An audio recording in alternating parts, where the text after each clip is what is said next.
Hoje nós vamos fazer uma viagem da capital portuguesa até a capital espanhola. Vai ser uma viagem de 6 horas de carro, então bora lá! Logo na estrada, já percebi uma diferença enorme das estradas que já andei no Brasil. O asfalto é liso, parece um tapete. Chegando em Madrid, fomos provar umas comidas locais e eu fiquei apaixonado pela comida. E depois encontramos essa loja de doce que é o sonho de toda criança, e foi uma ótima sobremesa. Explorando um pouco a cidade, eu percebi que Madrid é uma cidade muito subestimada. Cara, olha que lugar incrível! Os brasileiros que vêm para a Europa só querem conhecer Paris, Londres, Berlim e esquecem da Espanha. Parece que a Espanha é um local inexistente. De vez em quando tem uma pessoa ou outra que quer conhecer Barcelona, mas não é algo tão comum. É muito menos comum do que, igual eu falei, Paris, Londres ou Berlim. Eu confesso que não sabia que a Espanha era um local com tantos turistas assim. Mas, mudando um pouquinho de assunto agora, vamos falar sobre cinema. If I stay with you, if I'm choosing wrong, I don't care at all. If I'm losing now, Tanto a Espanha quanto Madrid ganharam um destaque muito grande no universo cinematográfico nos últimos anos, principalmente depois da estreia de La Casa de Papel. Tutte le sentì che passeranno. Oh bella ciao, bella ciao, bella ciao, ciao, ciao. Tutte le sentì che passeranno. Mi diranno che bel fior e che sto fiore. Eu confesso que nunca tinha ouvido falar em uma série ou um filme espanhol antes do lançamento de La Casa de Papel. E agora, olha só onde eu tô. Foi aqui onde rolou a terceira e quarta temporada de La Casa de Papel. Olha só que local bacana. Muito bacana mesmo. E logo após o sucesso estrondoso de La Casa de Papel, várias outras séries espanholas começaram a ganhar relevância, como foi o caso de Vis-a-Vis. Uma série que estreou em 2015. Foi cancelada 2 vezes, mas pelo sucesso que a Netflix trouxe para a série, ela retornou com uma temporada final, chamada de Vis-a-Vis Oasis. E surgiram várias outras séries que fazem sucesso até os dias de hoje, como o caso de Elite, Bem-vindos ao Éden, Entrevias, Amor em Chamas, entre várias outras. No dia seguinte, nós fomos até o Palácio Real de Madrid, onde tinha esse pessoal aí fortemente armado, tinha até cavalaria, e também tinha um monte daqueles mini soldados que a gente geralmente vê nos filmes ingleses. Ali perto tinha um monte de bicho aleatório para tirar dinheiro das crianças, um Buzz Lightyear, um Transformer, um pessoal dançando algumas danças espanholas e essa vista maravilhosa.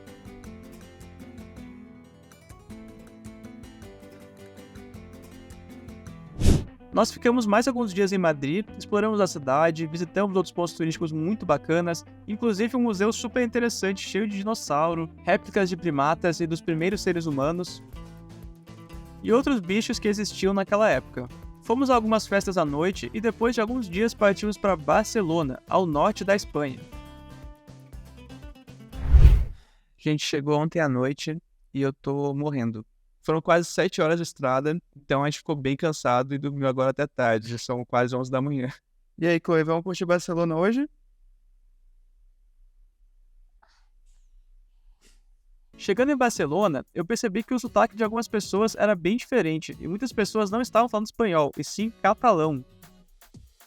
Porque pra quem não sabe, eles têm 4 línguas que são faladas aqui na Espanha, além do espanhol. São elas galego, euskera, catalão e aranês. Não sei se eu pronunciei da maneira certa, mas são essas. Em Barcelona eu fiquei ainda mais encantado do que em Madrid. A cidade conta com lugares maravilhosos e uma beleza incrível. Recentemente eu vi um vídeo do Eliezer falando como a Suíça é um país silencioso e possui leis bizarras nesse aspecto. E eu tô sem o microfone, esse é o áudio da câmera que pega tudo que tá em volta. Centro da cidade extremamente silencioso. Eu diria que a Espanha é o contrário. Eu tô aqui sem o microfone, só com o som da câmera também. E aqui é muito barulhento. Em todo lugar da cidade que eu fui é muito barulhento, é muita festa, muita gritaria.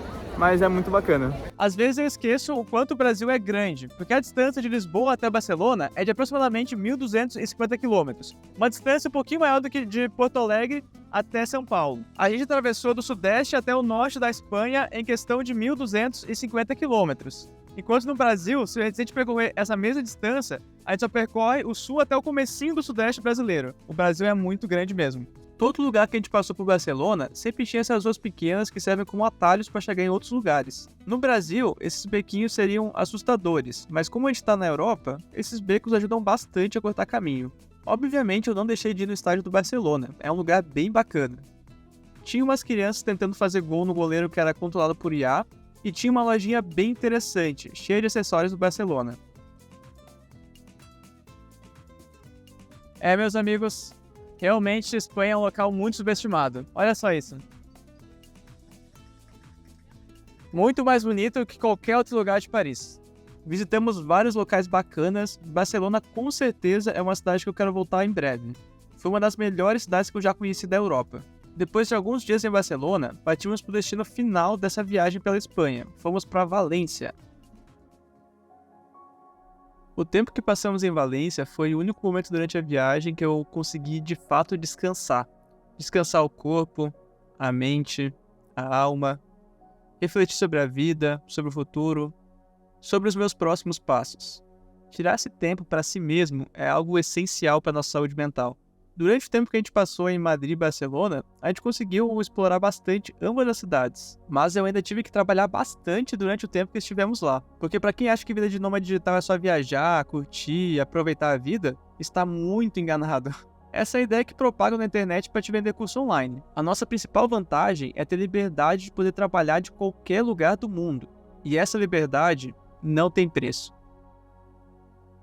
Me surgiu uma dúvida muito grande durante essa viagem para a Espanha. Por que os milhares de imigrantes brasileiros que moram em Portugal e estão passando dificuldade não estudam a possibilidade de vir para a Espanha? Em Portugal, existem aproximadamente 400 mil brasileiros vivendo de maneira legal no país. Porque se a gente for contar com a galera que está em situação irregular ou está ilegal, eu chuto que tem uns 800 mil. Enquanto a Espanha, que é um país muito maior, só tem cerca de 160 mil. O preço dos mantimentos básicos no mercado é praticamente o mesmo. E o salário mínimo é 300 euros a mais. Os aluguéis por aqui são mais baratos que Lisboa e região. Eu falei um pouquinho mais sobre os problemas que Lisboa e Portugal estão passando no vídeo que vai estar aqui no card. Para quem quiser ver, eu vou deixar aqui na descrição também. O espanhol é muito parecido com o português. Qualquer brasileiro que fique aqui 3 meses consegue ficar fluente em espanhol fácil. Dá para entender perfeitamente o que é de ter espanhol. Com o tempo, teu ouvido vai se acostumando e tu vai achando ainda mais fácil. Só para falar que tu precisa de um pouquinho de prática mesmo. Fica a dica para todos os brasileiros que estão pensando em vir morar na Europa. A Espanha pode ser um local muito mais atrativo para se viver do que Portugal. Nós ficamos mais alguns dias em Valência aproveitando o final da viagem, fizemos algumas compras, visitamos locais históricos muito bonitos, inclusive fomos no castelo onde foi gravado algumas cenas de Game of Thrones. Tinham várias igrejas com designs fantásticos e tiveram 2 momentos muito marcantes nos últimos dias que estivemos em Valência. O primeiro foi quando achamos esse restaurante temático com uma comida muito boa. Eu com certeza quero voltar lá algum dia. E o segundo momento foi no nosso último dia de viagem, quando eu encontrei essa máquina de videogame antiga que dava pra jogar de graça. Eu passei mais de 1 hora jogando junto com a Chloe. A gente jogou Sonic, Mario Bros, Street Fighter, Pac-Man e vários outros jogos que tinham lá. Essa é a Espanha, um país menor do que o estado do Amazonas, que tem uma das principais economias da Europa. Espanha, um dos países mais ricos e industrializados do mundo, com várias belezas naturais e urbanas, é um país completamente esquecido e subestimado pelos brasileiros. Muito obrigado por ter assistido o vídeo até aqui e eu encontro vocês no próximo vídeo em algum lugar do mundo.